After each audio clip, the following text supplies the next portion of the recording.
Halo teman-teman Halo semua, teman-teman. untuk yang belum on cam, harap on cam dan menggunakan virtual background yang telah disediakan oleh panitia ya. Terima kasih.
Oke, halo teman-teman semua. Dalam beberapa saat lagi, acara webinar akan segera dimulai. Demi kelancaran acara webinar pada siang hari ini, perkenankan saya untuk membacakan rules webinar terlebih dahulu. Harap diperhatikan ya.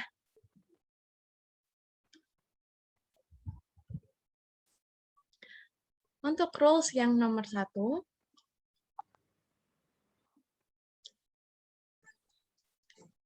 para peserta wajib untuk mematikan mic atau mute selama webinar berlangsung, kecuali dipersilahkan oleh MC, moderator, atau pembicara. Untuk rules nomor 2, para peserta harap menggunakan nama Zoom sesuai dengan nama pada saat pendaftaran. Lalu yang ketiga, jika ingin bertanya, silakan menuliskan pertanyaan di kolom chat Zoom yang nantinya akan dibacakan oleh moderator.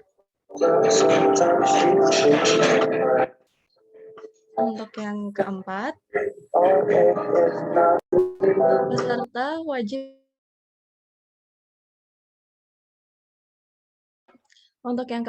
peserta wajib mengisi link absensi yang akan dibagikan panitia untuk mendapatkan sertifikat webinar.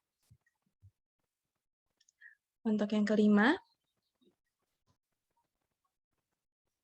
jika memungkinkan, peserta mengusahakan untuk on-cam dan menggunakan virtual background yang sebelumnya telah disediakan oleh panitia.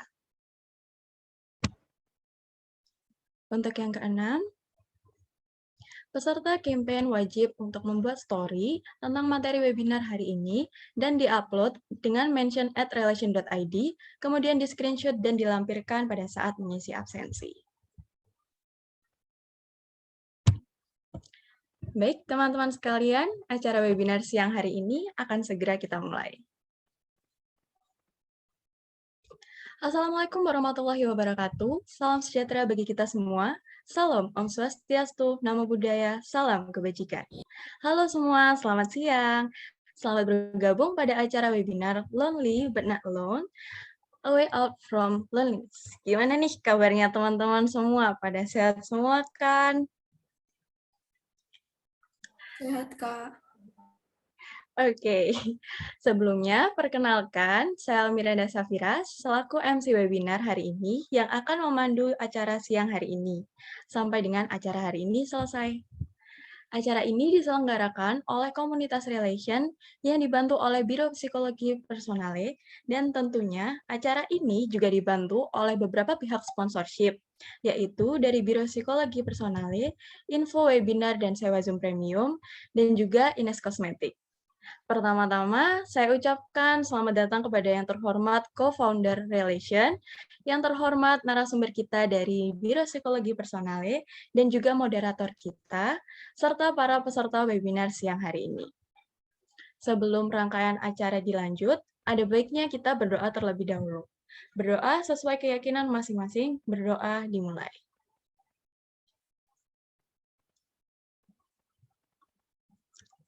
Oke, doa tidak pernah selesai. Teman-teman sekalian, untuk mengawali acara kita hari ini, kita akan menyaksikan terlebih dahulu produk mengenai Ines Kosmetik. Kepada pihak Ines Kosmetik, waktu dan layar saya persilahkan.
Baik, terdengar suara saya, Kakak? Sudah terdengar, Kak? Oke, terima kasih untuk Kak Mira selaku MC yang sudah mempersilahkan saya untuk pemaparan dari Ines Kosmetik. Assalamualaikum warahmatullahi wabarakatuh. Terima kasih untuk panitia beserta jajarannya yang sudah bekerja sama dengan Ines Kosmetik. Salam hormat untuk pemateri yang sangat luar biasa pastinya siang hari ini, yaitu Kak Vera Juwita MPSI Psikolog selaku pemateri dengan tema Lonely but Not Alone, A Way Out from Loneliness. Pertama-tama izinkan saya untuk memperkenalkan diri. Perkenalkan nama saya Novi, saya selaku perwakilan dari PT Kosmetika Tama Super Indah atau sering disebut dengan Ines Kosmetik. Di sini saya akan memaparkan apa itu Ines Kosmetik. Ines Kosmetik adalah salah satu brand kecantikan lokal yang 100% diproduksi di Indonesia, tepatnya di Jawa Timur 1998 silam. Dibantu oleh pakarnya kecantikan dari Belgia yaitu Mr. Robert Hans yang sudah berpengalaman 44 tahun di dunia kecantikan benua Eropa, sehingga Ines eksis 23 tahun di Indonesia dengan ratusan item produk Ines Kosmetik yang sudah didistribusikan di seluruh Indonesia. Untuk Ines Kosmetik sudah mengantongi sertifikat halal serta BP POM dengan misi mempercantik wanita Indonesia dengan kulit yang sehat dan ideal, sehingga bisa bersinergi positif ke sekelilingnya. Dan saya juga perwakilan Ines mengajak teman pembelajar agar selalu care terhadap kondisi kulit, apalagi dalam kondisi pandemi seperti ini.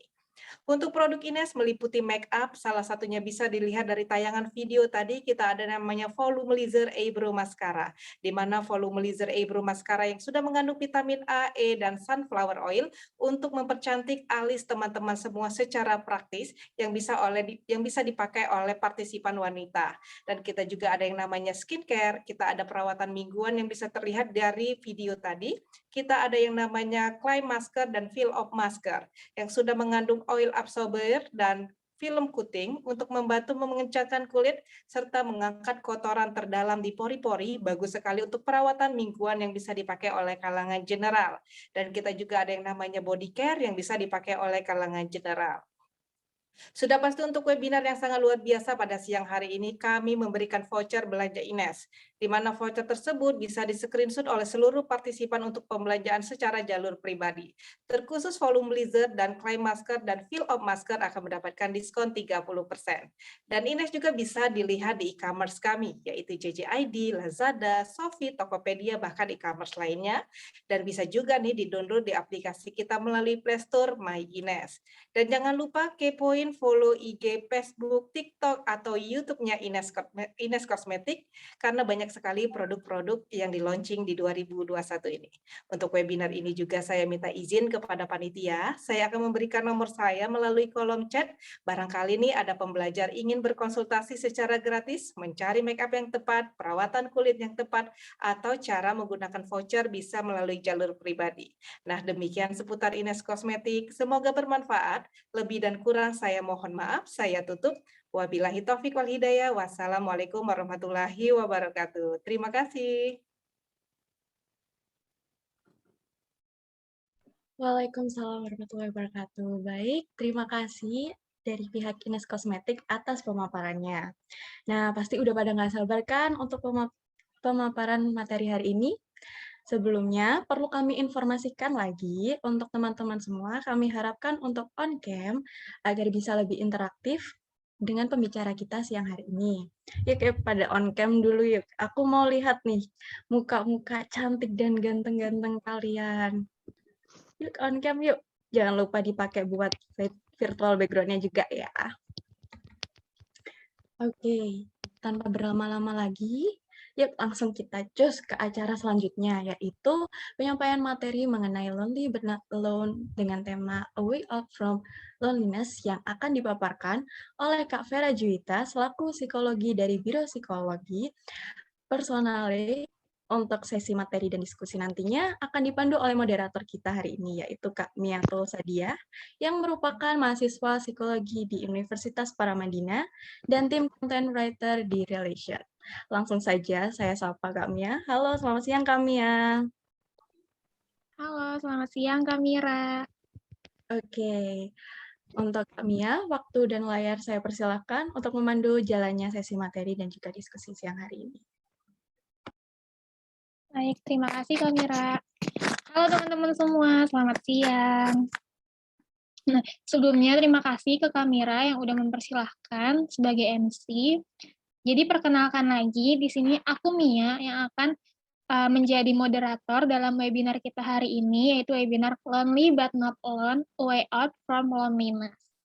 Nah, jadi sebelum aku mempersilahkan siapa sih pemateri kita dan juga sebelum materinya disampaikan, aku mau jelasin sedikit nih, kenapa sih kita ngebahas topik terkait loneliness ini.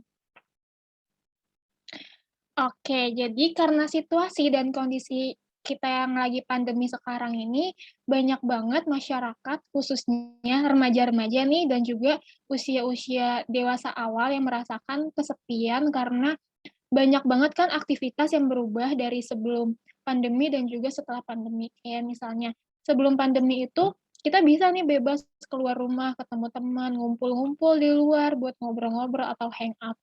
Nah, setelah pandemi kita nggak bisa ngelakuin itu. Semuanya kita lakuin di rumah. Bahkan kerja juga semuanya dari rumah. Nah, hal-hal tersebut yang bikin banyak banget masyarakat, mungkin salah satunya teman-teman yang di sini lagi ngerasain kesepian karena efek dari pandemi juga. Jadi, sebelumnya kayak gitu. Oleh karena itu, di webinar kita ini kita akan ngebahas tentang gambaran orang yang merasa kesepian itu gimana sih, terus juga gimana sih cara kita nerima rasa kesepian kita, terus juga gimana sih cara kita menghadapin rasa kesepian yang kita rasain gitu. Oke. Jadi segitu aja penjelasan singkat dari aku.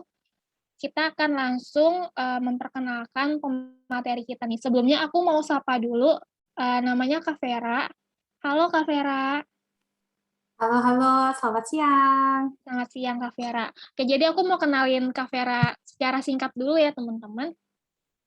Nah, jadi Kak Vera Juwita MC Psikolog ini merupakan lulusan S2 Profesi Psikologi dari Universitas Kristen Maranatha Bandung.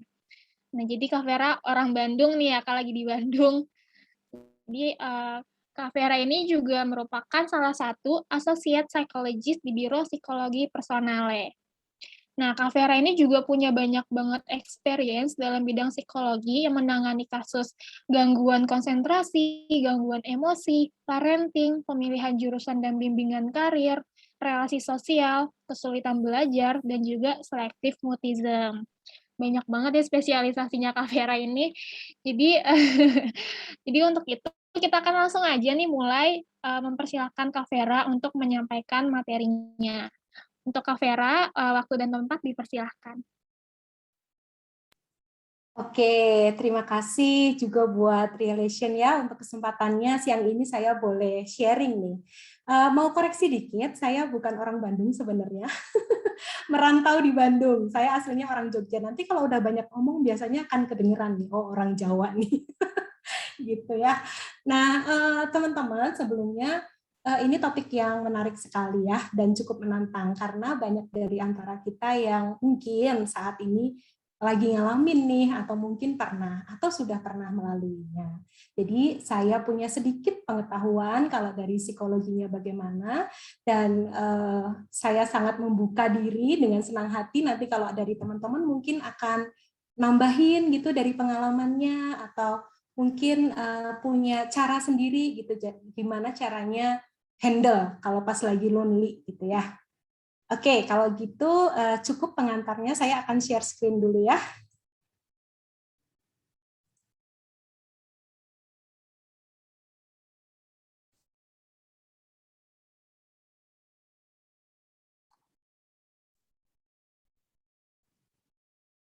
Apakah sudah terlihat? Sudah, Kak. Oke, sebentar.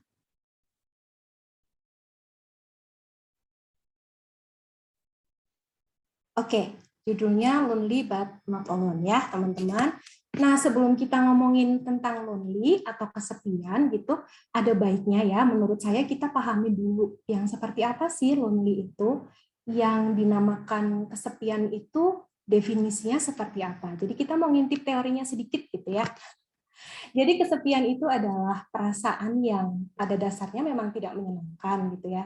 Ditandai dengan adanya emosi negatif dan kayak ada perasaan terasing karena adanya persepsi seseorang bahwa kebutuhan sosialnya itu tidak terpenuhi gitu. Nah, kalimat terakhir ini yang pengen banget saya garis bawahi supaya teman-teman ingat gitu. Perasaan terasing karena adanya persepsi seseorang bahwa kebutuhan sosialnya tidak terpenuhi. Ya, sebagai manusia kan makhluk sosial ya, kita udah belajar tuh dari sekolah dulu, manusia adalah makhluk sosial, jadi manusia itu pasti membutuhkan interaksi dengan orang lain. Nah, yang membedakan adalah kebutuhan sosialnya setiap orang itu berbeda. Jadi, adanya perasaan kesepian ini sangat dipengaruhi dengan persepsi seseorang tentang kebutuhan sosialnya itu sudah terpenuhi atau belum gitu ya. Jadi intinya adalah setiap orang berbeda gitu. Bisa jadi satu situasi itu membuat seseorang merasa kesepian, bisa jadi situasi yang sama buat orang lain it's okay gitu. Nah, pengertian ini menyangkut juga kuantitatif dan kualitatif gitu. Kuantitatif itu secara jumlah ya, secara jumlah mungkin ada yang menurut seseorang merasa terpenuhi kalau punya relasi yang banyak, yang luas. Tapi untuk orang lain juga punya beberapa, asal itu berkualitas sudah cukup, gitu, sudah cukup memenuhi kebutuhannya. Jadi teman-teman ciri utama dari kesepian ini adalah adanya perasaan bahwa hubungan yang dimiliki itu kurang bermakna, gitu, kurang ada meaning-nya gitu ya. Jadi mungkin ini sudah sedikit menjelaskan sih kenapa dari judulnya tadi ya, lonely but not alone gitu. Ya mungkin kita ada di tengah sekumpulan orang, punya banyak teman gitu. Tapi mungkin secara nggak kita sadari, kita merasakan bahwa relasi yang kita punya itu kurang bermakna buat kita. Nah, bentuknya itu ada apa aja sih, teman-teman? Ya, sekarang kan udah zamannya ini ya, internet ya. Kalau kita mau nih iseng-iseng memang tertarik banget dengan tema ini, kalau mau dicari banyak sekali ahli atau tokoh yang mengelompokkan ya bentuk-bentuk, tipe-tipe kesepian, ada yang berdasarkan waktu, ada yang berdasarkan sebabnya gitu. Nah, kalau saya memilih salah satu ya, ada dua. Yang pertama emotional isolation. Biasanya bentuk kesepian seperti ini tuh muncul ketika seseorang tidak memiliki hubungan yang intim dengan orang lain. Dalam arti hubungan intim di sini adalah relasi yang ada ikatan emosionalnya. Gitu. Dan biasanya terjadi ketika ada kejadian khusus gitu, seperti mungkin perpisahan. Perpisahan bentuknya bisa macam-macam ya. Bisa bentuknya perceraian, bisa habis pacaran lama, lalu tiba-tiba putus gitu ya, pacaran bertahun-tahun, tiba-tiba putus gitu, yang udah di zona udah nyaman banget, tiba-tiba putus gitu. Atau beberapa orang yang masih lajang gitu ya, di usia yang diharapkan sudah mungkin menikah, sudah memiliki pasangan yang lebih serius, atau ditinggal meninggal sama pasangannya. Tapi sekali lagi saya perlu ingatkan kembali ya teman-teman, banyak juga kok orang lajang yang tidak merasa lonely, meskipun di usia yang sudah sangat. Nah, balik lagi ke kebutuhannya setiap orang, kebutuhan sosialnya seperti apa, gitu. Lalu bentuk yang kedua teman-teman adalah social isolation. Biasanya muncul saat seseorang tidak memiliki keterlibatan di dalam sebuah kelompok atau komunitas yang melibatkan adanya kebersamaan, gitu, minat yang sama, atau yang membuat dia memiliki peran tertentu di kelompok itu. Gitu. Jadi ada dua ya, emotional isolation dan social isolation. Nah, kemudian kita kenalan dulu nih sama penyebabnya, teman-teman. Yang pertama, kejadian khusus biasanya disebabkan karena berakhirnya hubungan dekat. Kayak tadi ya, salah satu bentuk ya yang pertama, yaitu perceraian atau kematian, perubahan jarak. Tadinya bisa ngumpul setiap hari, mungkin yang pasangan gitu ya, udah menikah gitu, tadinya bisa ngumpul setiap hari, lalu tiba-tiba harus LDR, Kemudian adanya perubahan kebutuhan, teman-teman. Nah, kalau yang terakhir ini, perubahan kebutuhan tuh biasanya sebagian besar yang mengalami itu adalah orang-orang yang sudah masuk usia lansia. Nah, beda ya. Kalau lansia kan mungkin teman-teman anak-anaknya semuanya sudah mulai merantau gitu. Yang tadinya waktu belum masuk ke tahap perkembangan lansia masih baik-baik aja, masih bisa banyak beraktivitas. Lalu karena keterbatasan fisik, dia harus banyak di rumah, sementara anak-anak sudah merantau, sudah berumah tangga. Nah, jadi berbeda. Jadi seolah-olah lebih membutuhkan kehadiran keluarga gitu. Gitu ya. Nah, kemudian penyebab yang kedua adalah karakteristik personal dan situasi dari seseorang itu sendiri. Ya, jadi karena memang tipe personality-nya mungkin gitu. Jadi karakteristik khusus yang dimiliki oleh seseorang itu sendiri. Biasanya contohnya nih, orangnya memang cenderung pemalu, kemudian mungkin dia memiliki self-esteem yang rendah, ya, keberhargaan diri yang rendah gitu. Jadi itu bisa jadi menghambat kita untuk menciptakan atau merespon kesempatan untuk berelasi dengan orang lain. Tapi perlu diingat ya teman-teman, nggak bisa dibalik nih. Oh berarti kalau orang pemalu udah pasti lonely, orang pemalu udah pasti dia akan mengalami kesepian. Belum tentu seperti itu ya. Kalau dia punya relasi yang cukup hangat dan dia cukup dan itu mencukupi kebutuhan sosialnya, dia juga bisa juga tidak mengalami kesepian gitu. Nah, sekarang tanda-tandanya apa ya kira-kira kalau misalnya kita ini lagi lonely gitu, lagi mengalami yang namanya kesepian.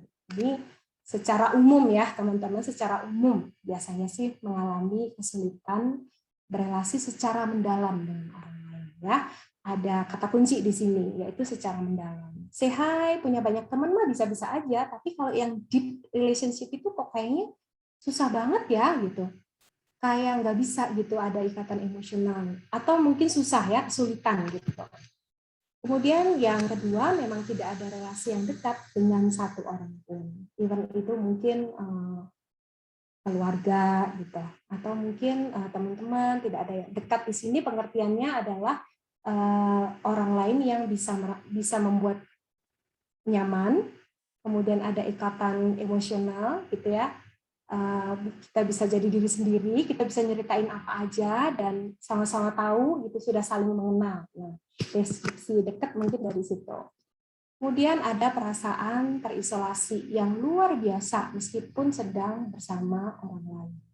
Ya, perasaan terisolasi yang luar biasa meskipun sedang bersama orang lain. Mungkin sedikit bisa menjelaskan, memang sih lagi ngumpul gitu, tapi kayak ngerasanya kok aku bukan di bagian, aku nggak menjadi bagian dari kelompok ini ya, atau mungkin aku ngerasa kayak bukan jadi bagian teman-teman aku lagi ya gitu. Jadi kayak kerasa sendiri gitu, bukan tidak ada perasaan dimiliki gitu di dalam kelompok gitu ya. Kemudian muncul perasaan negatif. Biasanya perasaan negatif ini lebih ke diri sendiri gitu ya teman-teman. Ke orang lain juga bisa. Itu jadi karakteristik khususnya, nanti kita akan bahas lebih lanjut di slide berikutnya. Adanya perasaan negatif dalam arti memiliki keberhargaan diri rendah. Jadi menilai nih, oh memang aku tuh kayaknya emang nggak bisa disukai sih. Kayaknya aku tuh memang aneh ya orangnya ya. Nah, ini kebetulan beberapa kali karena saya lebih sering menangani remaja gitu ya teman-teman. Remaja dan mungkin menuju dewasa awal gitu. Ini cukup sering saya temui gitu. Jadi jatuhnya jadi kayak ngerasa diri sendiri itu sangat lemah, tidak punya kelebihan untuk bisa diterima orang lain gitu. Jadi ini menjadi salah satu tanda. Nah, mereka juga merasa sudah berusaha namun tidak terlihat. Ya, rasanya sih udah melakukan usaha gitu. Tapi kayak ngerasa usahanya itu tidak cukup. Nah, yang perlu dipertanyakan, kalau saya sering beberapa kali saya tanya, kenapa rasa usahamu sia-sia gitu? Dan kesimpulannya, respon dari orang yang diharapkan itu tidak sesuai, belum memenuhi kebutuhannya gitu. Lalu berikutnya ngerasa kelelahan nih biasanya kalau habis berusaha bersosialisasi dengan orang lain ya. Mungkin ini berhubungan sih dengan poin nomor 5 ya. Merasa sudah berusaha namun tidak terlihat, dia sudah effort banget, tapi dia nggak puas dengan usahanya, jadi merasa kelelahan. Gitu.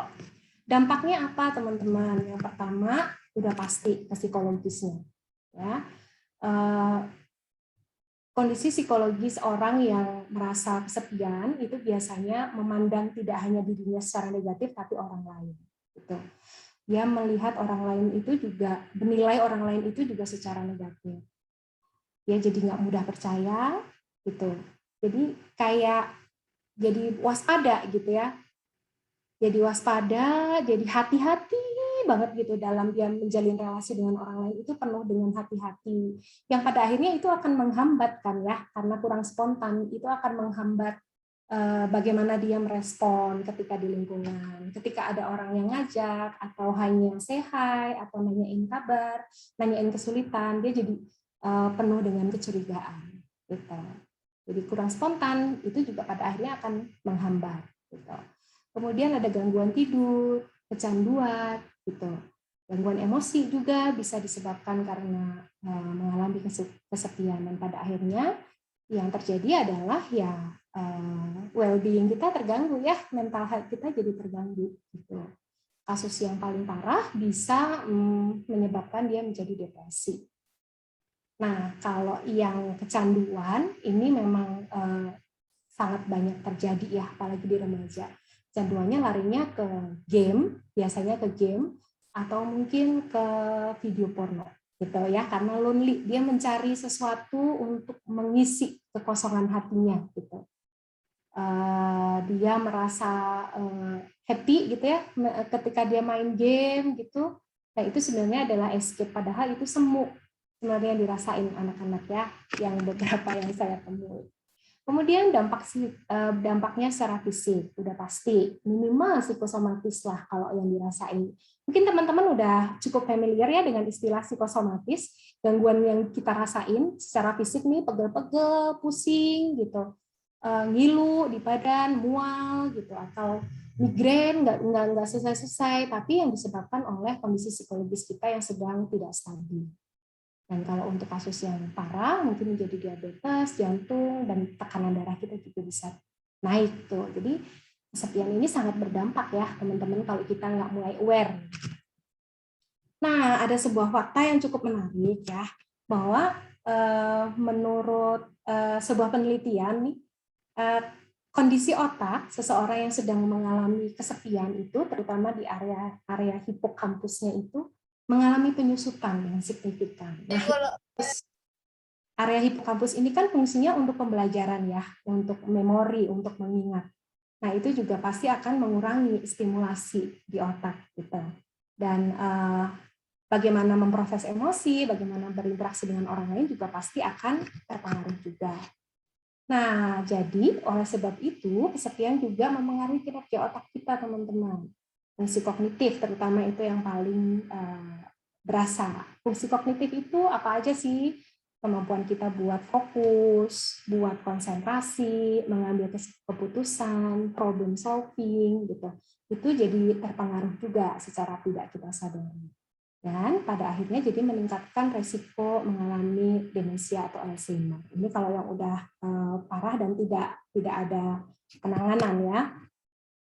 Nah, sebelum ke gimana sih harus handlingnya gitu ya teman-teman, sebelum sampai ke sana, saya pengen kasih tahu dulu nih, saya pengen sharingin dulu bahwa kita punya tantangan terbesar loh saat kita saat kita pengen ngatasin kesepian kita gitu. Tantangan terbesar yang pertama adalah pada dasarnya nih, udah bawaannya ya, kesepian itu membuat kita tuh jadi kritis banget gitu terhadap diri kita sendiri dan terhadap orang lain ya, seperti yang tadi saya ungkapkan di awal. Dan itu bikin kita punya penilaian yang negatif terhadap hubungan yang kita miliki saat ini. Jadi kayak negatif thinking terus gitu ya, ke kita juga, ke orang lain juga. Dan itu kenapa itu jadi tantangan terbesar, karena mengendalikan pikiran kita, perasaan kita itu adalah sesuatu yang luar biasa sulit. Ya. Jadi ini tantangan yang pertama. Kemudian yang kedua, Ini semacam saya pengen jelasin semacam kayak lingkaran setan gitu ya, dalam tanda kutip. Saat kita tuh ngerasa rapuh atau nggak terhubung secara sosial, kita berada dalam mode waspada gitu ya. Waspada untuk apa? Untuk melindungi diri kita. Melindungi diri kita dari apa? Dari respon negatif dan dari penolakan orang lain. Gitu. Jadi sehari-hari ini mode kita lagi berjaga-jaga terus. Yang jatuhnya kita jadi sering rasa gelisah, penuh curiga, lalu tanpa kita sadari kita jadi bersikap sinis gitu, atau bahkan menghindar dari pertemuan-pertemuan, ajakan teman gitu. Nah, dengan sikap kita yang seperti itu, coba kita mulai belajar menghayati. Dengan sikap kita seperti itu, respon orang lain biasanya akan seperti apa? Pasti akan minimal menjaga jarak ya. Mungkin sudah berusaha mencoba say hi, berusaha ngajak, tapi kitanya defensif nih. Dengan segala pemikiran yang ada di dalam hati kita atau pikiran kita gitu, kita defensif sekali, dua kali, mungkin orang lain juga mungkin dia nggak pengen sih berelasi terlalu dekat sama aku, ya udah, lalu menjaga jarak. Nah, saat orang menjaga jarak, kita ngelihat kan orang menjaga jarak dari kita, itu memperkuat penilaian terhadap diri sendiri bahwa kita tuh nggak mampu jadi orang yang berfisikalis. Jadi kita merasa jadi korban tanpa menyadari bahwa kita sebenarnya juga ada kontribusi loh atas terjadinya lingkaran ini yang kusut ini gitu ya. Nah, jadi kayak ngerasa sedih, jadi korban. Tapi kadang-kadang ada juga kok yang sadar juga ada, tapi kadang-kadang juga jadi makin memperburuk penilaian negatif terhadap dirinya sendiri. Nah, beberapa langkah nih untuk menghandle gitu ya, mengatasi situasi ini. Ada 6 semuanya teman-teman. Yang pertama, kita bisa melatih diri memiliki pandangan yang positif. Kemudian kita bisa mengenali perilaku, mengalahkan diri sendiri. Ini nanti akan dijelaskan lebih lanjut. Kemudian melihat sesuatu dengan perspektif orang lain. Mempererat ikatan emosional, membuka diri untuk berelasi, dan mengadopsi teman baik. Ya, ini saran dari Wins ya di bukunya tahun 2013. Menarik banget bukunya, teman-teman boleh cari nanti. Kita satu-satu bahas ya. Tapi sebelum masuk ke langkah pertama, saya ingin mengingatkan ya bahwa sebelum kita melakukan sesuatu, ada baiknya kita menyadari dan menerima kondisi kita terlebih dahulu. Kita sadar betul kalau kita lagi lonely gitu ya, lagi kesepian, dan kemudian coba acceptance. Caranya gimana? Self-talk aja. Gitu. Kita coba bicara dengan diri kita sendiri. Nggak apa-apa kok orang merasa kesepian itu bukan hal yang memalukan loh. Orang merasa kesepian itu adalah hal yang sangat manusiawi. Apalagi di kondisi kayak sekarang nih. Kayak tadi Mbak Mia katakan ya, di kondisi pandemi seperti saat ini, mungkin di luar sana banyak banget orang yang struggling dengan kesepian. Hanya saja mereka tidak menyadari atau bahkan menyadari tapi mengabaikan. Jadi kita bilang ke diri kita sendiri, it's okay kalau kita lagi memang mengalami itu. Jadi dengan adanya kesadaran diri, kondisi kita, baru deh kita bisa mengolah lagi. Jadi aku harus gimana ya? Gitu. Lalu yang kedua, menyadari sungguh-sungguh bahwa perubahan itu butuh proses ya teman-teman. Perubahan itu sangat membutuhkan proses dan usaha. Jadi tidak ada yang instan. Tapi dengan teman-teman mau mulai mengambil langkah kecil itu sudah luar biasa. Teman-teman juga harus apresiasi usaha diri sendiri. Jangan lupa. Jangan langsung kepengen loncat lihat hasilnya gitu, merasain hasilnya gitu. Tapi pahami sungguh-sungguh bahwa proses, apalagi proses untuk menghandle sesuatu yang tidak nampak ya, hal-hal psikologis itu kan tidak nampak, tapi kita rasain gitu.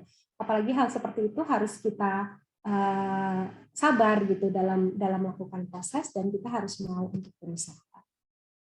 Nah, melatih diri untuk memiliki pandangan yang positif. Yang pertama, melawan sikap pesimis. Kadang-kadang kalau orang yang lagi emang kesepian kan punya banyak pikiran negatif tuh ya, negatif ke orang lain. Nanti kalau aku ini dia pasti begini. Nggak usah lah, diem aja. Nanti kalau misalnya aku say hi gitu tiba-tiba udah lama, padahal dia pasti mikirin ini orang ada butuhnya ya. terus berkutat dalam pikiran-pikiran negatif gitu ya. Nah, melawan sikap pesimis itu dengan coba merubah fokusnya. Ya, coba dulu aja, siapa tahu berhasil. Coba dihayati ya di dalam bukunya Wins ini, nanti boleh deh teman-teman searching, bagus banget. Ini diajak untuk menghayati gitu, menghayati sungguh-sungguh apa yang akan terjadi kalau misalnya apa yang kita rasakan kalau yang terjadi itu adalah sebaliknya yang kita bayangin gitu ya. semoga nangkep nih kok belibet ngomongnya. Jadi intinya kita coba membayangkan sungguh-sungguh nanti kalau misalnya aku begini, aku melakukan A, dia meresponnya positif, wah asik juga ya. Harapannya dengan apa ya, dengan bayangan-bayangan yang positif itu akan lebih mendorong kita lagi untuk melakukan sesuatu. Ya, jadi jangan mengambil kesimpulan dulu gitu. Belum tentu orang lain itu akan melakukan apa yang kita khawatirkan. Hindari membuat kesimpulan secara subjektif atau nuduh orang lain dalam tanda kutip. Kita belum nyoba, tapi sudah nuduh, nanti pasti dia mikirnya begini. Nanti pasti dia nggak enak, nanti pasti aku dipikirinnya karena ya itu. Biasanya sih kalau yang lagi umum itu yang sering saya dengar itu karena lagi ada butuhnya. Gitu. Nah, kemudian mulailah melakukan sesuatu. Coba kita cek phonebook kita, list pertemanan kita, mungkin yang udah lama nggak ngobrol sama kita coba say hi, lalu hubungi 1 atau 2 orang gitu ya. Ya kita kita say hi aja dulu, lalu tunggu balasannya. Kalau pas lagi baca balasan juga mungkin kita suka menyimpulkan sendiri ya, kalau chat itu kan kayak lebih rentan gitu dengan kita menjadi subjektif dengan membaca kalimatnya. Biasanya ada emoticon, ini nggak ada emoticon bisa langsung memburuk lagi pikirannya gitu. Bukan dia kayaknya nggak suka deh aku hubungin, jangan begitu. Tapi ikuti prosesnya, lalu tunggu, dan kalau memungkinkan mungkin bisa janjian untuk ketemuan. Nah, teman-teman juga bisa mengenali jenis kegiatan yang mungkin pengen diikuti nih. Kemudian bergabung dengan komunitasnya. Ingat yang kita sukai ya. Kegiatannya sebisa mungkin yang kita sukai. Nah, kita mau kenalan dulu nih langkah yang kedua. Mengenali perilaku yang bisa menghambat diri sendiri. Nggak bosan-bosan saya pengen ngingetin bahwa kesepian itu membuat kita mendekati orang lain dengan sikap yang waspada dan curiga, gitu ya. Keraguan kita membentuk atmosfer yang nggak menyenangkan. Jadi kan ketangkep ya sama orang. Ketangkep gitu kalau kita tuh hati-hati banget, takut, atau mungkin jadi takutnya kita tuh defense-nya kita keluarnya bisa jadi menutup diri banget, bisa jadi malah sinis gitu. Dan akibatnya orang jadi menjaga jarak. Nah, karena kita protektif terhadap diri sendiri,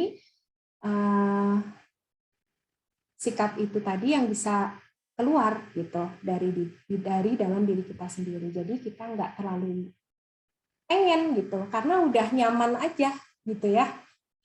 Beberapa kali saya juga dengar, udah gini aja udah nyaman, aku nggak perlu orang lain gitu. Karena ya itu, karena dengan kesendiriannya dia tidak mendengar penolakan, tidak melihat reaksi negatif orang lain. Jadi memang dia nggak ada usaha untuk membuka pertemanan atau relasi, dan kalaupun ada kesempatan gitu, ada yang ngajak gitu untuk kegiatan-kegiatan tertentu gitu, ya biasanya sih menolak gitu, ada aja gitu ya, mencari alasan untuk menolak. Cara mengenalinya gimana teman-teman? Mungkin teman-teman bisa flashback sebentar nih kalau sama teman yang satu geng gitu ya. Flashback sebentar, kemudian kita bisa mengevaluasi diri kita waktu di pertemuan. Kayaknya aku ada perilaku aku yang ini enggak ya, yang kayaknya itu bentuk kecurigaan, bentuk waspada, bentuk dari kita nggak percaya. Ada nggak ya? 3 aja deh, temuin 3. Kalau misalnya ketemu, nah kita ingat-ingat betul tuh.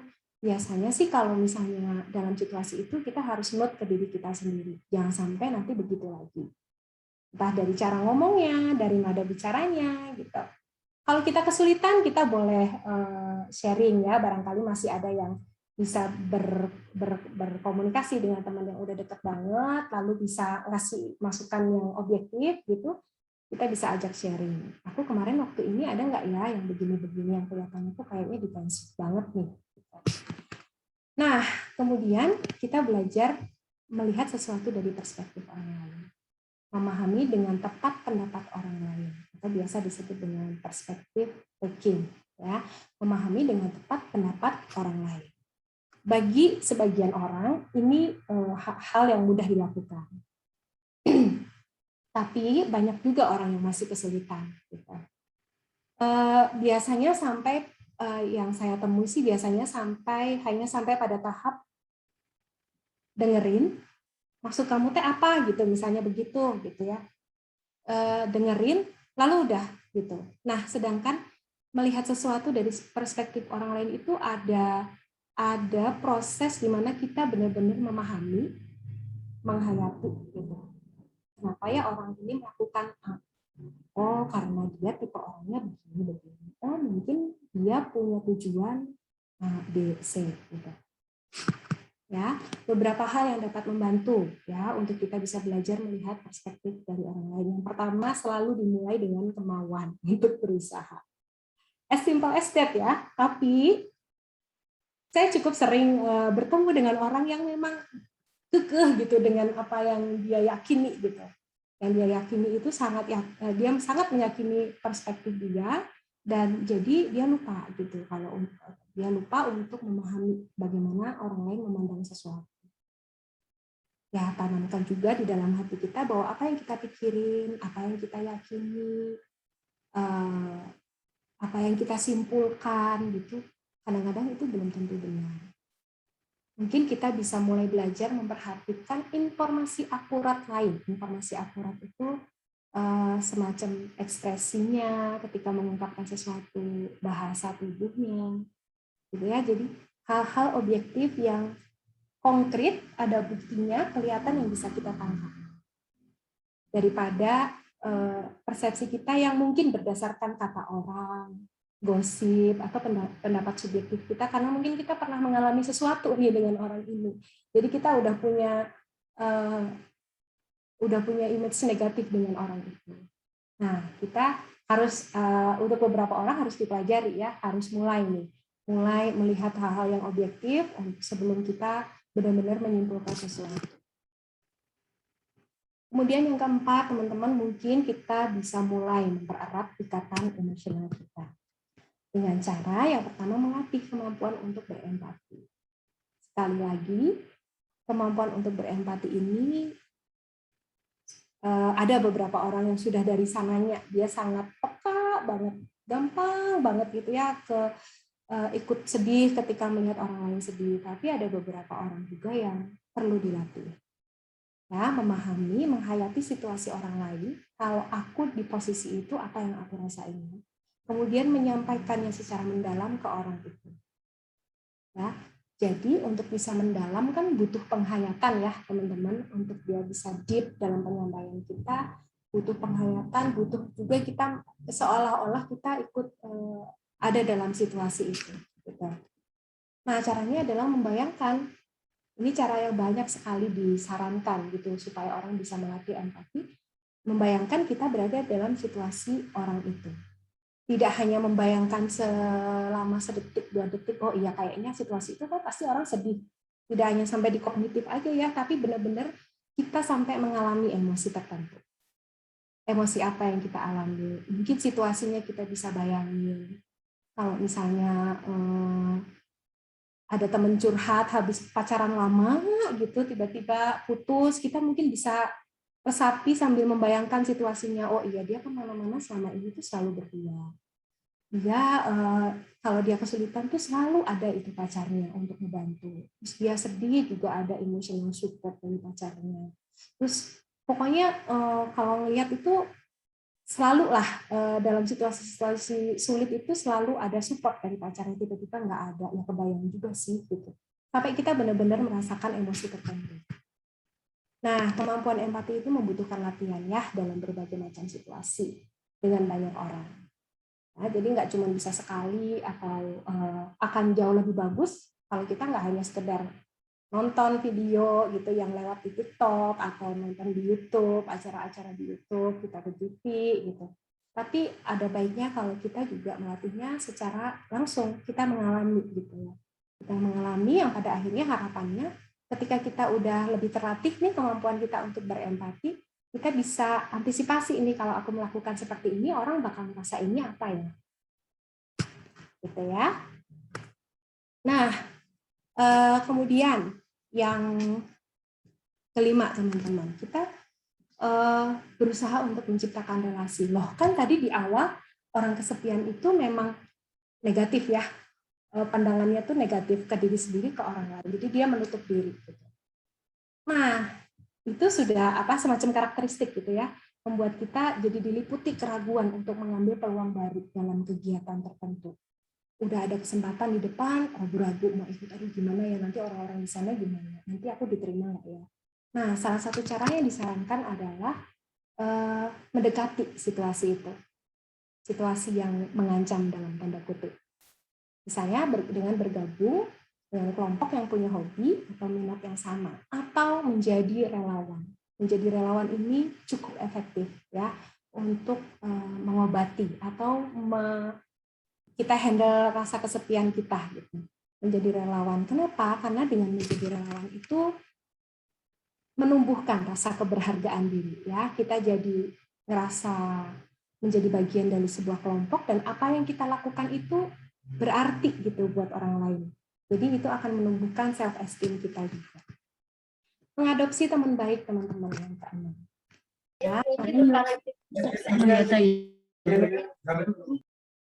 Ya, mengadopsi hewan peliharaan. Yang disarankan adalah hewan peliharaan seperti anjing, ya, karena anjing dapat meringankan kesepian. Orang yang terisolasi, ini berdasarkan penelitian ya, banyak banget penderita luka psikologis, gangguan pasca trauma, atau yang sedang menderita penyakit tertentu. Bahkan untuk beberapa anak berkebutuhan khusus, gitu ya, anjing juga bisa membantu, ya. Nah, dengan kita punya hewan peliharaan itu bisa jadi magnet juga untuk menciptakan relasi baru. Coba bayangin misalnya nih punya pet gitu ya, punya anjing, kita jalan-jalan ke taman, lalu ada orang yang sehat, ya ampun lucu banget ya anjingnya gitu. Nah, dari situ kita bisa nih tercipta relasi yang baru. Mungkin kalau punya jenis yang sama, bisa masuk ke komunitasnya, dog lover gitu, dengan jenis-jenis yang sama. Nah, tapi sesuaikan juga dengan kemampuan kita, teman-teman. Memelihara hewan peliharaan itu pasti butuh tanggung jawab, khususnya anjing. Ya, butuh komitmen, butuh tanggung jawab, gitu. Bagaimana merawat, tidak hanya makan minum, tapi anjing dinilai membutuhkan semacam kebersamaan juga dengan pemiliknya, gitu. Jadi kalau memang kayaknya tidak memungkinkan, kucing juga bisa disarankan. Ya, memang penelitian tentang kucing ini belum sebanyak anjing ya teman-teman, tapi kucing juga bisa memberikan kehangatan dan persahabatan. Selain itu perawatannya juga jauh lebih mudah daripada anjing. Gitu ya. Kemudian kapan kita bisa menemui profesional? Kapan kita disarankan untuk ketemu dengan profesional ya, seperti mungkin psikiater ataupun mungkin psikolog? Jawabannya adalah kita sendiri nih yang bisa tahu ya. Ada dua hal yang mungkin bisa untuk membantu kita melihat di dalam diri kita. Kalau kita terlalu putus asa banget sehingga kondisi kita tuh bikin kita nggak mampu melakukan apapun gitu. Setelah mungkin dengar beberapa saran dari teman, baca mungkin dari sumber-sumber, sekarang banyak ya konten-konten psikologi di sosial media udah dicoba, tapi nggak mampu untuk melakukannya, atau udah nyoba melakukannya tapi merasa tidak berhasil. Satu. Nah, itu mungkin bisa menemui profesional untuk mendiskusikan. Mungkin ada nih dari caranya yang masih miss gitu, belum tepat. Kemudian ketika muncul keinginan untuk melukai diri sendiri, atau bahkan sudah melukai diri sendiri. Atau mungkin muncul pikiran-pikiran, gimana ya kalau misalnya aku udah nggak ada lagi di dunia ini. Gimana ya, apa yang terjadi ya kalau aku udah mati gitu. Mulai tuh muncul pikiran seperti itu dan frekuensinya semakin sering, apalagi yang self harm ya, mulai menyakiti diri sendiri. Kalau teman-teman mengalami hal itu dan frekuensinya semakin sering, boleh teman-teman, saya menyarankan untuk segera diskusi, konsultasi dengan psikolog ataupun dengan psikiater. Gitu aja mungkin sedikit dari saya, Mbak Mia, ya, sharing dari saya sedikit tentang pengetahuan tentang psikologis, kondisi psikologis tentang kesepian ya. Mungkin dari teman-teman ada yang mau sharing pengalaman atau menambahkan sesuatu, boleh loh, kita sharing aja siang hari ini ya. Silakan Mbak Mia. Oke, makasih banyak Kak Vera atas insight barunya. Jadi kita dapat banyak banget ilmu baru ya tadi teman-teman. Sedikit saya bacakan rangkuman dari materi yang tadi disampaikan oleh Kak Vera. Jadi bentuk kesepian itu sebenarnya banyak. Ada yang karena nggak punya hubungan intim sama orang lain, dan juga karena adanya social isolation. Terus juga untuk penyebabnya sendiri, itu banyak juga bermacam-macam, beda orang, beda penyebab, biasanya seperti itu. Nah, terus untuk tanda-tanda kesepiannya sendiri, mungkin teman-teman tadi sambil ngedengerin, sambil introspeksi diri juga. Wah, aku kesepian nggak ya? Wah, ternyata aku ada di tanda-tanda itu. Nah, terus buat dampaknya sendiri juga tadi udah dijelasin juga sama Kak Vera, cukup banyak dampak dari kesepian itu bisa menyerang ke psikologis, ke fisik, dan juga ke kognitif. Bisa jadi kurang fokus biasanya kalau orang yang lagi ngerasa kesepian. Nah, terus juga buat cara-cara mengatasi kesepiannya tadi udah dijelasin juga sama Kak Vera, kayak untuk melatih diri untuk berpikir secara positif, juga melatih diri buat ngelihat dari perspektif orang lain, dan juga untuk membuka diri dalam menjalin relasi sama orang lain. Tadi untuk saran yang mengadopsi teman baik, peliharaan itu kayaknya rata-rata orang pasti ada aja udah yang punya anjing atau anak kucing yang lucu-lucu. Biasanya kalau pulang kerja atau di rumah sendirian, tapi kita punya kucing atau punya anjing bisa diajak buat jadi teman ngobrol gitu ya, Kak. Nah, jadi yang aku highlight banget dari penyampaian Kak Vera tadi, merasa kesepian itu manusiawi ya, Kak. Jadi it's okay untuk ngerasa kesepian. Tapi kalau misalnya teman-teman udah ngerasa kesepiannya frekuensinya udah sangat tinggi, jangan ragu untuk datang ke psikolog. Karena orang yang datang ke psikolog itu bukan orang yang sakit, tapi bisa aja orang yang ingin mengkonsultasikan perasaannya atau mau curhat aja gitu, mengeluarkan apa yang dia rasakan, tapi dia nggak punya teman untuk ngobrol, meluapkan perasaannya. Jadi seperti itu. Nah, aku lihat juga di sini di kolom chat udah banyak banget yang mau bertanya dan juga sharing. Mungkin akan aku persilahkan nanti untuk yang namanya aku sebutkan, silahkan on mic ya untuk langsung menanyakan sendiri. Di sini aku lihat yang pertama itu ada Arifah Rashidayanti. Nah, Arifah Rashidayanti mungkin bisa on mic.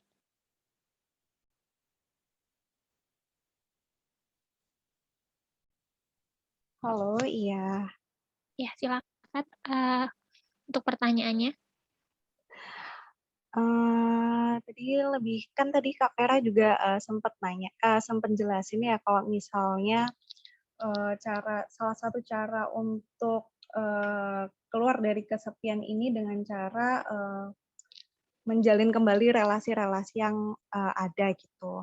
Nah, gimana ya Kak kalau misalnya pada dasarnya orangnya itu malu dan takut dengan persepsi orang terhadap dirinya sendiri. Jadi kayak punya pemikiran-pemikiran yang takut dibilang aneh atau dibilang so asik kayak gitu.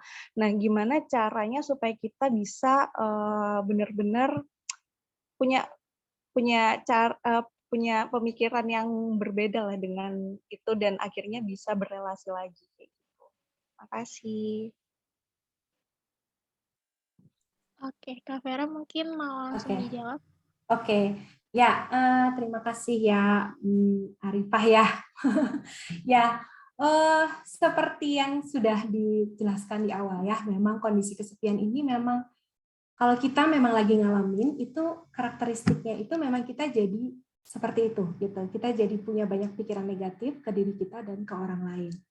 Nah, kalau untuk pemalu, mungkin pemalu itu, kalau artinya pemalu itu bukan berarti dia nggak bisa berelasi ya, hanya butuh proses lebih panjang, gitu, untuk kenal dengan orang, untuk lebih dekat dengan orang, untuk membuka relasi baru tuh prosesnya kalau misalnya orang yang spontan tuh bisa cepet gitu, kalau orang-orang yang pemalu bisa kemana dulu gitu, baru deh terjadi relasinya.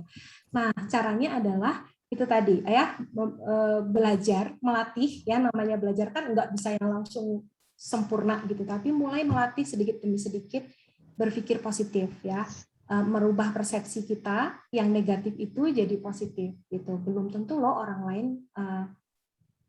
memikirkan apa yang aku pikirkan. Dan itu harus terus dilakukan, dikatakan ke diri sendiri juga gitu. Jadi boleh kalau saya bilang ke beberapa anak-anak yang masih remaja gitu, saya minta dia untuk journaling. Apa sih yang ganggu kamu hari ini gitu. Misalnya nih, hari ini ada kesempatan. Hari ini aku diajak untuk meet up gitu. Tapi aku nggak mau. Nah, saya minta dia untuk tulis. Apa yang bikin kamu nggak mau? Ditulis satu-satu. Ada si A. Dia pasti mikirin, aku ngapain nih anak lama nggak join, tiba-tiba join. Pasti ada butuhnya, misalnya begitu. Lalu ketakutan yang kedua apa? Ketiga apa? Nah, setiap poin itu nanti kita cari kemungkinan-kemungkinan lain yang positif, bukan yang negatif. Gitu. Karena itu tadi kan udah kesimpulan ya. Pasti nanti kalau aku gini mereka mikirin yang jelek. Nah, ini kita coba cari satu-satu sebanyak mungkin. Kalau nemunya satu, nggak apa-apa. Kalau bisa nemu banyak kemungkinan positif, itu lebih bagus. Nah, lalu merubah fokus nih, yang tadinya ke yang list kecemasannya tadi, boleh dirubah fokusnya ke yang hal-hal positif yang mungkin terjadi. Gitu. Yang mungkin dipikirin orang juga bisa ada di dalam pikiran orang loh. Mungkin ada juga teman aku yang kangen sama aku. Dan memang untuk mengawalinya sangat sulit sekali. Karena memang itu tadi karakteristiknya kalau kita dalam kondisi kesepian bawaannya negatif gitu, bawaannya udah kayak kesetel gitu, negatif gitu. Kita mungkin Mbak Mia, semoga membantu ya. Ya, terima kasih Kak Vera. Semoga jawabannya membantu ya Kak Arifah. Nah, sekarang aku langsung masuk aja ke pertanyaan selanjutnya ya Kak Vera. Sini ada Nikmatul Laili. Mungkin Nikmatul Laili bisa on mic untuk menanyakan langsung.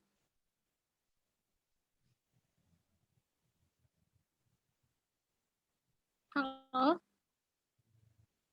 Oke, mungkin aku bacain aja ya Kak pertanyaannya. Jadi di sini Kak mau tanya, bagaimana jika seseorang tersebut sudah bisa membuka relasi kembali namun dirinya tetap merasakan sendiri? Dia berani membuka relasi, bahkan mempunyai relasi yang banyak, namun dia tetap merasa sendiri aja. Gimana caranya agar tidak seperti itu ya, Kak? Seperti itu. Oke, jadi intinya sempat ngerasain kesepian, berhasil membuka relasi, tapi masih ngerasa sendiri gitu ya. Itu bukan ya? Gitu ya. Iya, betul, Kak. Kalau memang sempat merasa kesepian, lalu berhasil membuka relasi, itu saya mau apresiasi dulu sih. Hebat banget. Itu butuh perjuangan. Ya, itu butuh perjuangan yang nggak mudah karena posisi lagi lonely nih. Lonely kan bawaannya itu tadi ya, berpikir negatif, tapi mau berusaha untuk menciptakan relasi. Itu langkah yang sangat besar yang sudah dilakukan dan itu sangat baik. Nah, kemudian pertanyaannya, tapi kok aku masih ngerasa sendiri ya? Nah, ini bisa jadi bahan introspeksi. Mungkin kebutuhan sosialnya belum terpenuhi dengan relasi itu. Harapannya apa? Gitu. Harapannya apa dengan relasi sudah berhasil dibangun itu? Kita bisa tanya ke diri sendiri. Jadi ini intinya memang jadi banyak untuk PR ke diri sendiri ya Mbak Mia ya sebenarnya. Karena basicnya kebutuhan sosial setiap orang berbeda. Coba kita tanya ke diri kita sendiri, kemudian apa sih yang bikin aku nggak terpenuhi kebutuhan sosialku dari relasi yang sudah terbangun tadi. Misalnya aku pengennya kalau datang itu ya disambut dong dengan hangat, tapi teman-temanku kayaknya nggak, biasa aja. Atau apa? Coba ditulis satu-satu. Kemudian itu tadi, ada nggak kemungkinan positif yang lain yang memungkinkan kenapa orang melakukan perilaku tertentu yang mungkin kita nggak sadari, kita udah dulu tuh kita udah nyimpulin kayaknya mereka welcome deh dan lain sebagainya. Ya, jadi garis besarnya adalah introspeksi, kemudian ke apa yang kita harapkan dari sebuah relasi. Kebutuhan kita sampai di mana sih? Apakah perlu telepon setiap hari ataukah seminggu sekali paling enggak hangout lah atau apa? Seperti apa? Kan orang beda-beda ya. Gitu. Semoga membantu. Oke, baik. Makasih Kak Vera atas jawabannya. Jadi balik lagi ke introspeksi diri sendiri dulu gitu ya, Kak. Nah, sekarang ke penanya selanjutnya. Di sini ada Shaina Melisa. Mungkin Shaina Melisa bisa on mic untuk menanyakan langsung. Selamat siang Kak, saya Shaina Melisa ingin bertanya. Jadi kan kalau misalnya kita ada di posisi di mana jadi kita harus saya sendiri harus menolak kayak gimana ya? Kayak teman ngajak sesuatu tapi kita sendiri harus nolak. Tapi saya sendiri pun ngerasain gimana rasanya tertolak itu, kayak rasa tolak itu tuh. Terus kalau misalnya mau nolak tuh gimana biar biar perasaan gak enak itu hilang gitu sih Kak.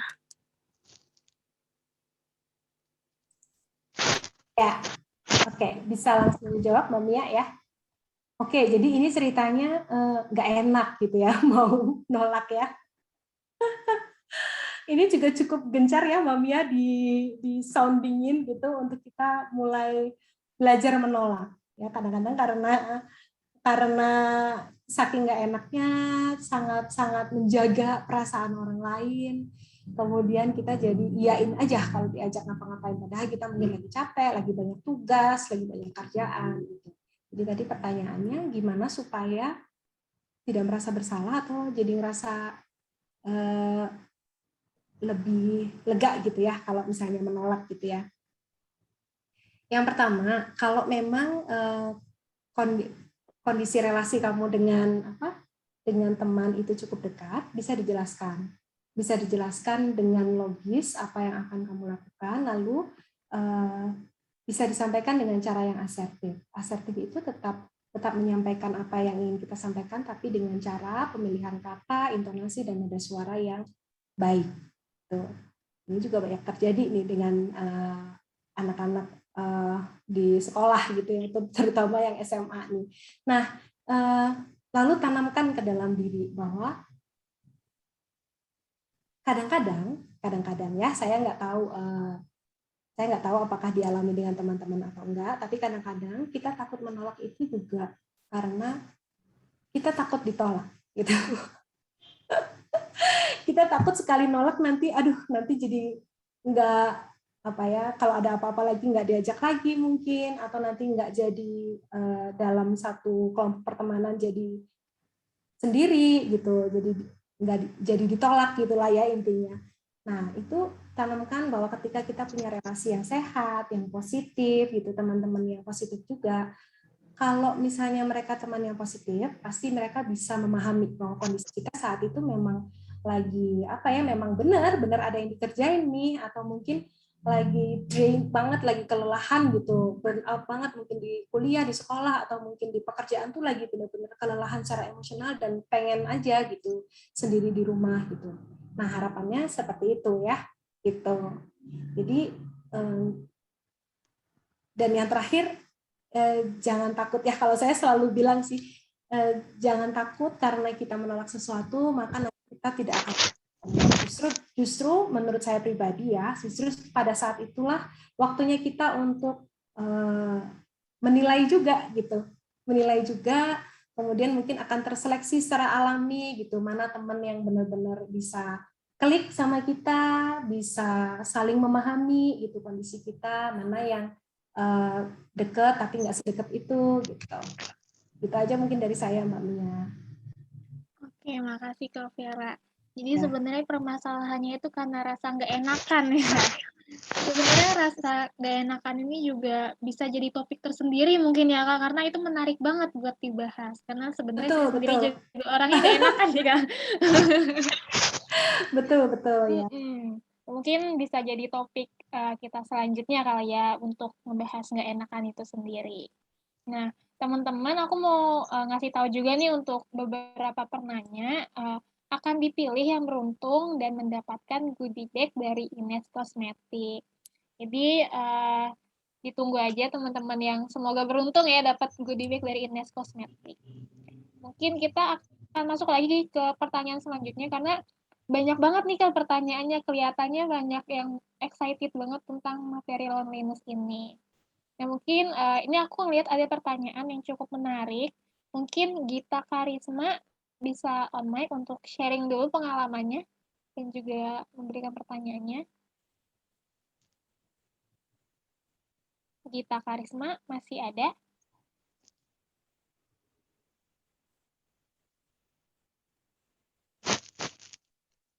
Oke, mungkin aku bacain aja lagi ya Kak pertanyaannya.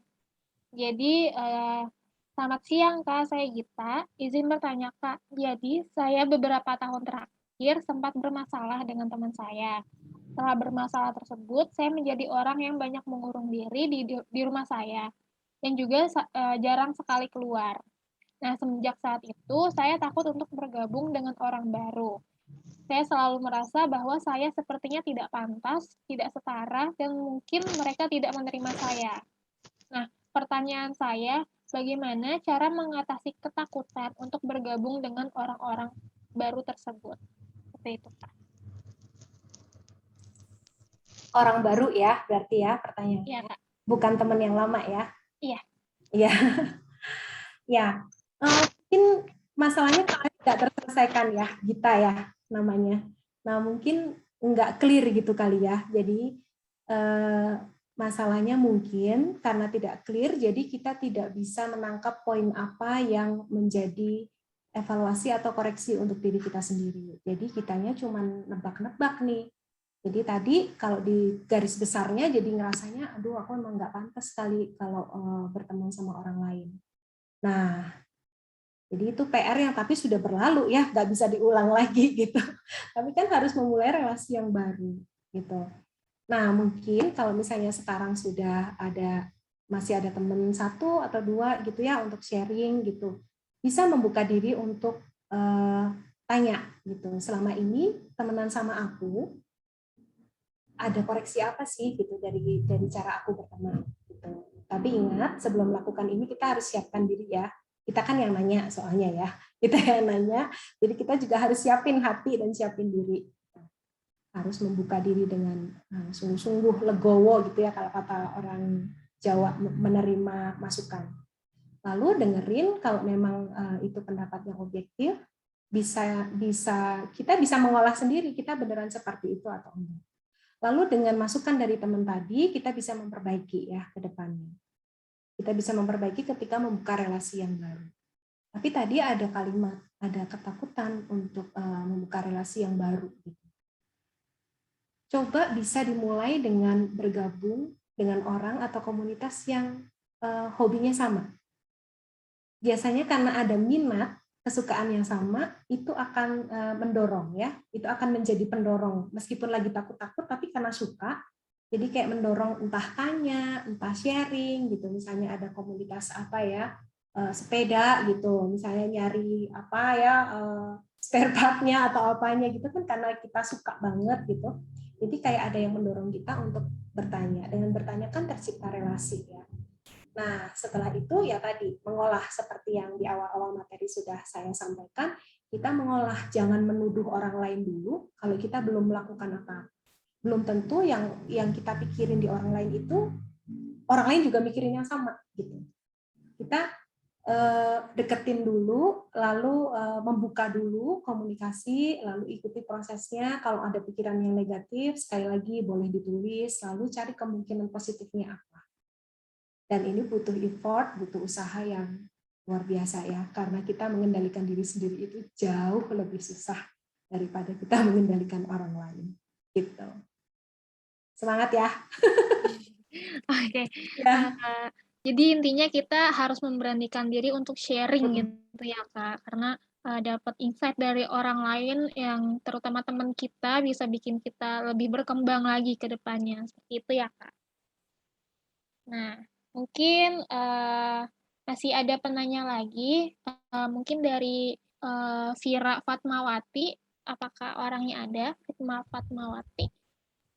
Ada, Kak. Oke, silakan Vira untuk menanyakan langsung. Ya, baik. Sebelumnya mohon maaf Kak, saya tidak on cam karena jaringan tidak bersahabat.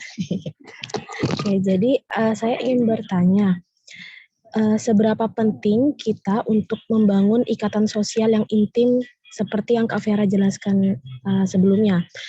Seperti yang sudah dijelaskan bahwa kesepian itu adalah hal yang manusiawi kan.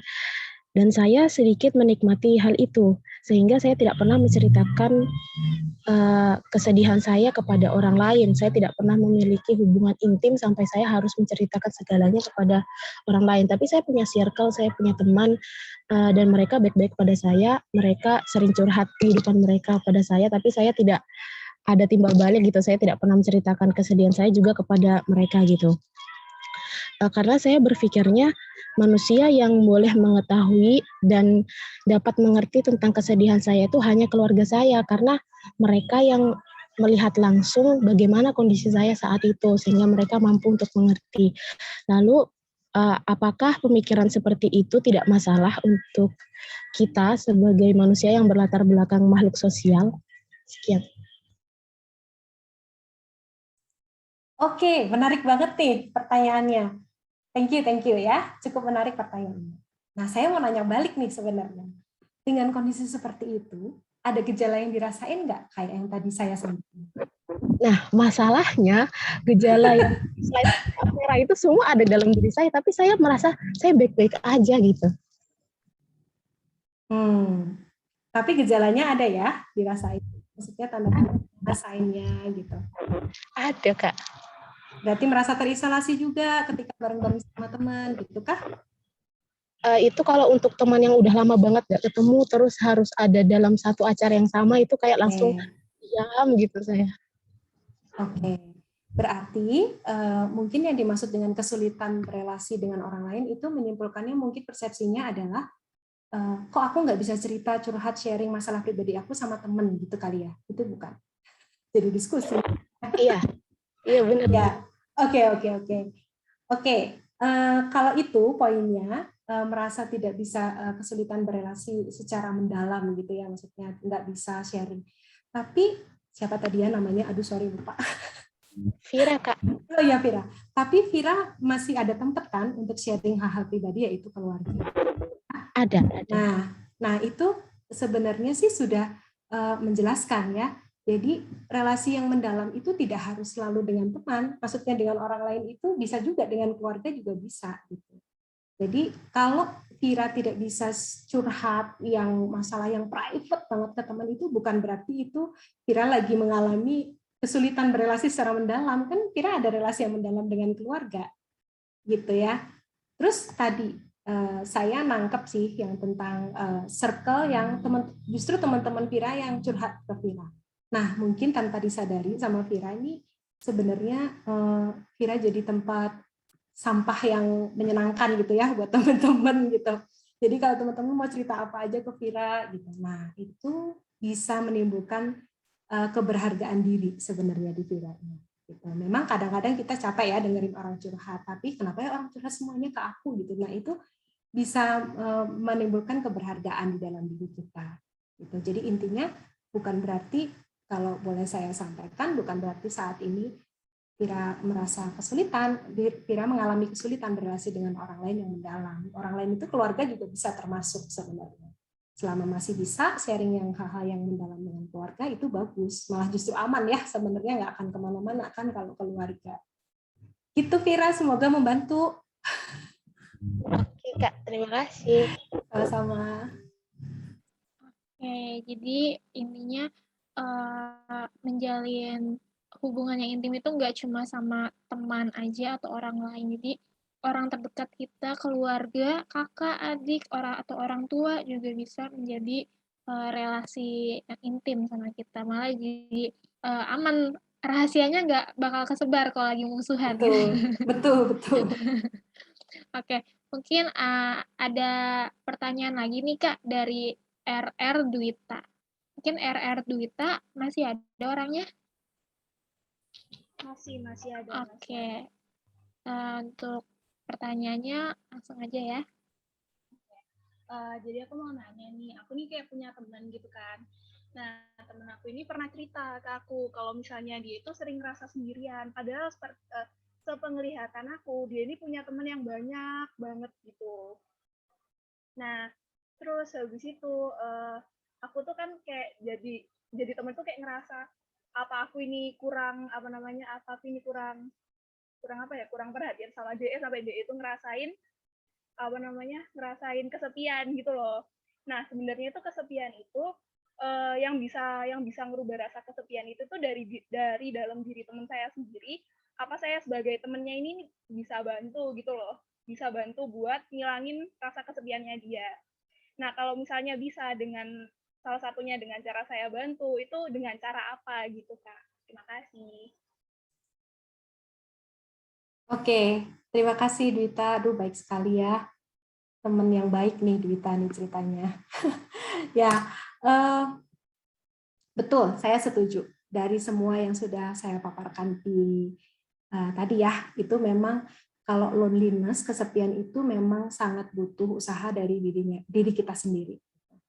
Karena kondisi kesepian ini bikin ngeset kita, jadi sebab akibat tadi ya, yang pikiran negatif, kita jadi waspada, mempengaruhi sikap kita, jadi kan kita jadi curiga, gelisah, orang lain ngelihat atmosfer kita jadi jaga jarak gitu. Jadi secara keseluruhan memang harus lebih banyak effort dari orangnya sendiri yang mengalami. Itu usahanya, dari dianya juga harus ada usaha sebenarnya. Yang pertama memang harus disadarkan dulu kondisi dia, kamu tuh kayaknya begini loh gitu. Tapi bukan dalam konteks menghakimi ya, hanya diskusi gitu. Terus kalau Dwita sebagai teman sangat bisa membantu gitu, sangat bisa membantu. Jadi lebih banyak bertanya, sebelum kita menasehati panjang lebar bla bla bla gitu, lebih banyak ditanya, atau sekedar ada di situ bersama dengan dia, lalu tanya, kamu pengen ngapain hari ini, mau jalan gitu. Lalu ketika jalan, ketika makan gitu, boleh sambil ditanya gitu tentang relasinya, penghayatannya dalam relasi dengan bersahabat dengan Dita tuh selama ini bagaimana sih?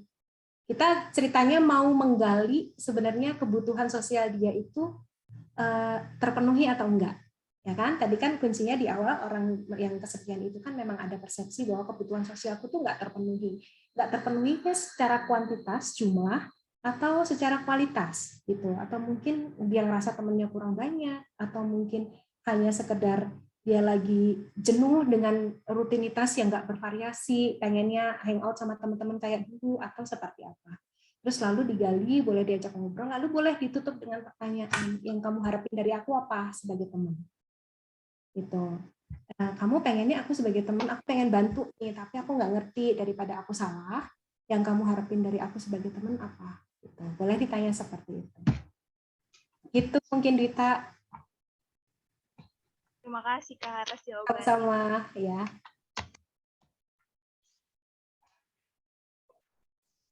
Oke, terima kasih untuk Wita atas pertanyaannya.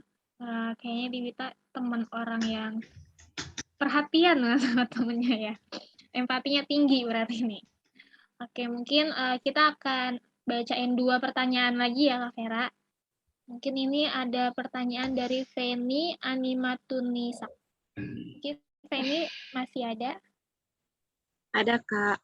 Oke, Feni silakan untuk pertanyaannya. Buat beberapa hari kemarin tuh pernah baca-baca Twitter gitu. Ada yang bikin tweet yang tentang next scenarios before bed. Nah, kebetulan saya juga mengalami seperti itu. Tapi nggak di waktu mau tidur aja, bisa waktu di jalan, terus waktu lagi kegiatan apa gitu. Jadi kepikirannya tuh yang aneh-aneh aja gitu loh. Karena kejadian tuh mau kayak, wah ini bakal kayak gini nggak ya, bakal kayak gini ya.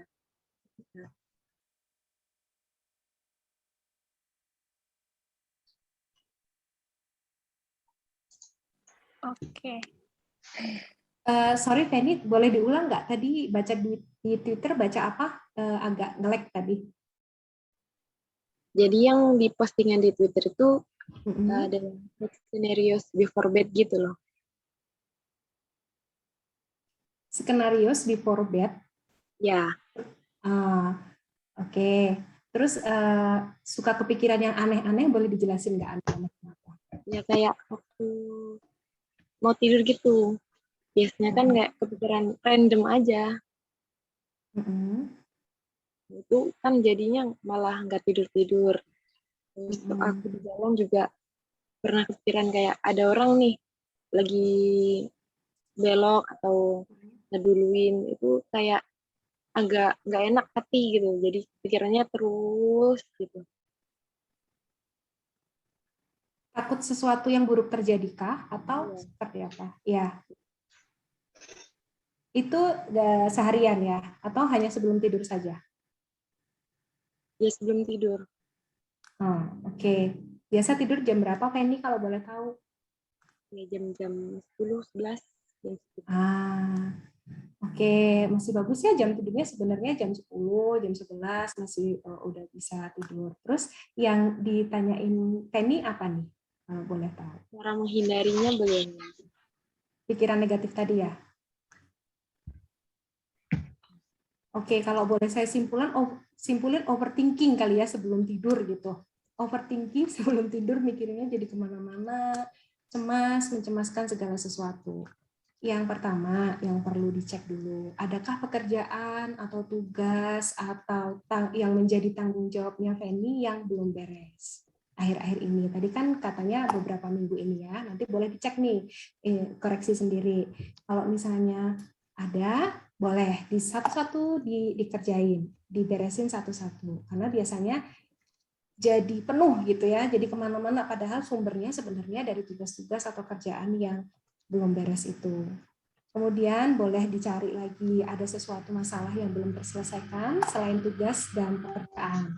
Ada atau tidak gitu, karena jadi tegang gitu. Kita posisinya tegang, terus jadi overthinking, jadi kemana-mana. Emang unik sih ngomongin overthinking ini. Nah mungkin bisa dibahas dengan sesi sendiri juga ya Mbak Mia.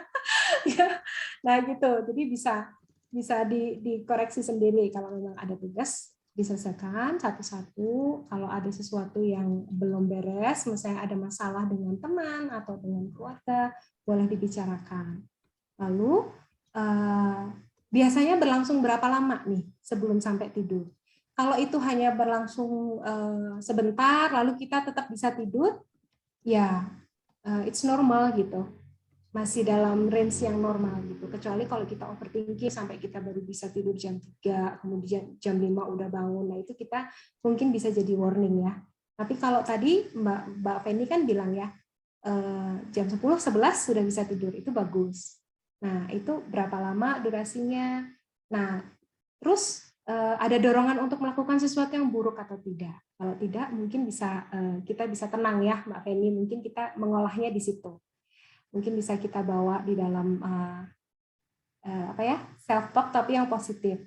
Apa yang dikhawatirin, balik lagi biasanya tulis, kemudian ada kemungkinan positif yang lain atau tidak. Apa kemungkinan terjadi yang positif atau tidak, di situ bisa ditulis. Maksudnya kita cuma mau lihat bahwa kecemasan kita ini real nggak sih, masuk akal atau enggak gitu. Masuk akal atau enggak. Jadi dari kitanya, daripada di sini semua penuh, kita tuangin tuh di kertas gitu. Atau mungkin bisa cari kegiatan yang lain yang lebih menenangkan. Menenangkan bisa macam-macam, setiap orang berbeda nih. Menenangkan dirinya juga bisa beda-beda. Bisa dengan menulis, merajut, painting gitu, itu bisa dicoba. Mewarnai itu kan relaxing ya, itu banyak dipakai juga caranya. Itu Mbak Feni, semoga membantu. Baik, terima kasih. Sama-sama. Oke, jadi tadi intinya berpikiran fake skenario itu termasuk negative thinking ya. Karena berpikiran itu terus jadi overthinking juga. Nah, itu jadi topik bahasan yang seru juga untuk dibahas sendiri. Sebenarnya overthinking sama nggak enakan itu berkaitan ya, Kak. Karena nggak enakan biasanya orang juga bisa jadi overthinking. Mungkin Iya, saudaraan kayaknya. Mungkin bisa dijadiin buat topik selanjutnya juga. Jadi buat Feni jangan lupa nanti kalau ada topik pembahasan untuk overthinking, jangan lupa untuk ikut lagi. Oke. Baik. Oke, Kak. Jadi, kita masuk ke pertanyaan terakhir ya, Kak. Jadi ini ada pertanyaan, dan sharing dari Diana Anggraini Pramesti. Apakah Diana masih ada?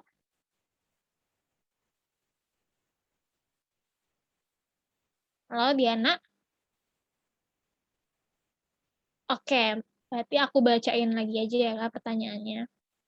Jadi di sini, Kak, izin bertanya, menurut saya itu tipikal orang yang pede. Saya juga berani untuk menyampaikan pendapat saya, dan saya juga bisa menolak kadang-kadang permintaan, kalau permintaannya udah nggak masuk akal. Namun, sometimes di sebuah conversation, saya tuh ngerasa seperti orang luar.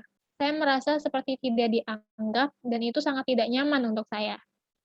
Dan saya merasa beberapa tahun terakhir, saya mulai takut untuk memandang mata orang lain ketika berbincang. Saya juga merasa bahwa teman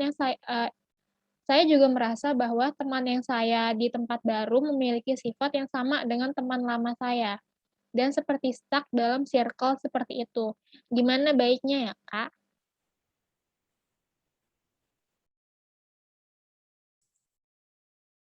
Oke, sudah sejak kapan ya Diana ya? Atau baru-baru ini aja? Yang merasa apa ya? Yang perlu kita cermati adalah itu di kelompok tertentu saja atau di semua kelompok pertemanan kita. Kalau itu hanya di tempat tertentu saja, menurut saya sih sesuatu hal yang wajar ya. Ada satu kelompok yang bisa bikin kita nyaman, ada juga yang nggak nyaman. Itu manusiawi gitu.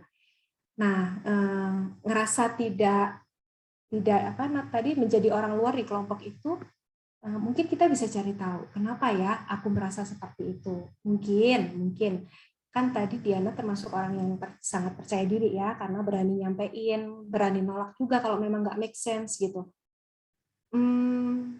Apakah di kelompok itu Diana diberi kesempatan untuk menyampaikan ide pendapatnya, diberi waktu, diberi ruang gitu ya untuk ekspres nih. Diana kan orangnya pede ya, saya kebayangnya gitu.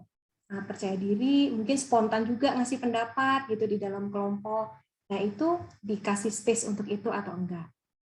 Nah, mungkin kalau itu tidak Diana dapatkan, jadi Diana kayak ngerasa, kayaknya ini bukan tempat aku deh. Gitu. Kayaknya aku nggak bisa deh masuk di sini. Mungkin. Nah, ini kan yang bisa introspeksi, yang bisa tahu hanya Diana sendiri ya. Nah, kemudian tidak berani menatap mata ya. Tidak berani menatap mata ini dalam konteksnya ya apa? Semua orangkah? Atau hanya di kelompok yang tadi tidak ngerasa tidak diterima? Gitu. Bisa dipilah-pilah nih. Atau kalau ketemu sama orang yang baik-baik aja juga pede-pede, masih pede-pede aja. Kalau hanya di kelompok tertentu, ya setiap kita pasti ada semacam apa ya, kita pasti punya semacam insecurity tertentu gitu yang bikin kita agak goyang sedikit sepede-pedenya kita gitu. Entah itu situasi, entah itu ketemu orang, entah dalam kelompok tertentu gitu. Nah, kalau kita memang kayak ngerasa sedikit tidak percaya diri di kelompok tertentu, mungkin karena ngerasa oh di sini tuh kumpulannya anak-anak pintar semua mungkin, atau yang apa gitu. Nah, itu manusiawi ya menurut saya, asal tidak di semua situasi, tidak dengan semua orang gitu. Nah, kalau di semua situasi dengan semua orang kita jadi kesulitan menjalin relasi, sibuk dengan pikiran negatif kita, bikin kita jadi sangat berhati-hati, protektif banget. Nah, itu yang jadi warning gitu. Gitu mungkin Mia. Semoga membantu ya Diana. Oke, terima kasih Kak Vera atas jawabannya. Mungkin itu pertanyaan terakhir dalam sesi ini. Jadi udah banyak banget tadi dari pertanyaan-pertanyaan yang dikasih sama teman-teman yang menjadi insight baru untuk kita semua dan bisa kita ambil juga pelajarannya dari sharing teman-teman yang ada di kolom chat. Nah, karena waktu kita terbatas dan sudah selesai untuk sesi ini, Oleh karena itu, akan saya kembalikan kepada MC. Boleh, silakan Kak Mira.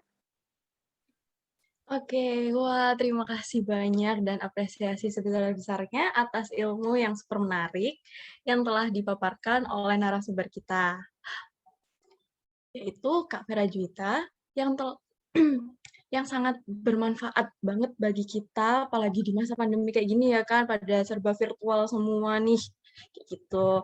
Terus terima kasih juga kepada Kak Miato Sadia dan juga pihak-pihak sponsorship, yaitu Biro Psikologi Personale, Info Webinar dan Sewa Zoom Premium, dan juga Ines Kosmetik. Teman-teman sekalian, tibalah kita di penghujung acara. Sebelumnya, saya ingin menyampaikan beberapa pesan. Yang pertama, disampaikan kepada peserta webinar untuk jangan lupa mengisi absensi yang telah di-share di chat Zoom dengan menyertakan bukti hadir berupa SS webinar hari ini. Yang kedua, diingatkan kembali kepada peserta campaign untuk wajib membuat story tentang materi webinar dan di-upload dengan mention @relation.id.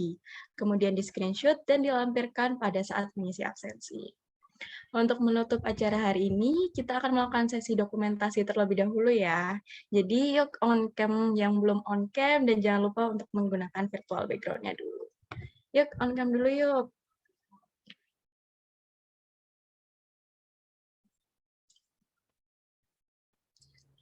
Oke, terima kasih buat MC untuk dokumentasi. Saya ambil alih ya. Nah, teman-teman yang masih belum on cam, bisa on cam dulu. Oke, udah rame yang on cam ya.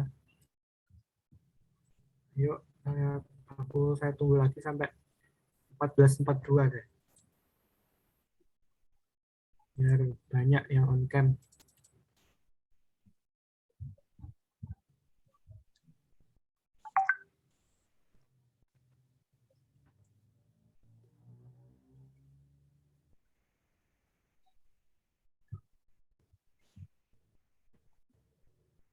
Oke, kita mulai ya. Mulai dari slide pertama. 1, 2, 3. Bentar. Ulangi lagi slide pertama. 1, 2, 3. Slide berikutnya. 1, 2, 3. Oke, mantap. Slide berikutnya, slide 3. 1, 2, 3. Oke, tinggal slide berikutnya yang masih belum on cam, saya kembalikan ke MC. Terima kasih. Oke, terima kasih. Terima kasih atas partisipasi teman-teman semua dan juga narasumber kita. Puji syukur atas kehadiran Allah, atas kelancaran acara webinar siang hari ini. Kami mengucapkan terima kasih banyak kepada teman-teman semua yang telah hadir secara virtual di acara hari ini. Serta kami meminta maaf apabila terdapat hal-hal yang kurang berkenan selama acara berlangsung. Akhir kata, saya Miranda Safira mohon pamit undur diri. Protokol kesehatan dimanapun kita berada. Terima kasih, selamat sore. Wassalamualaikum warahmatullahi wabarakatuh. Dadah. Waalaikumsalam warahmatullahi wabarakatuh. Terima kasih Kak Vera. Sama-sama, semoga membantu ya sharingnya. Iya, terima kasih banyak Kak Vera. Sangat Ya. membantu. Terima kasih Kak. Ya, thank you juga teman-teman. Kak, ada webinar lagi ya Kak. Terima kasih Kak. Thank you.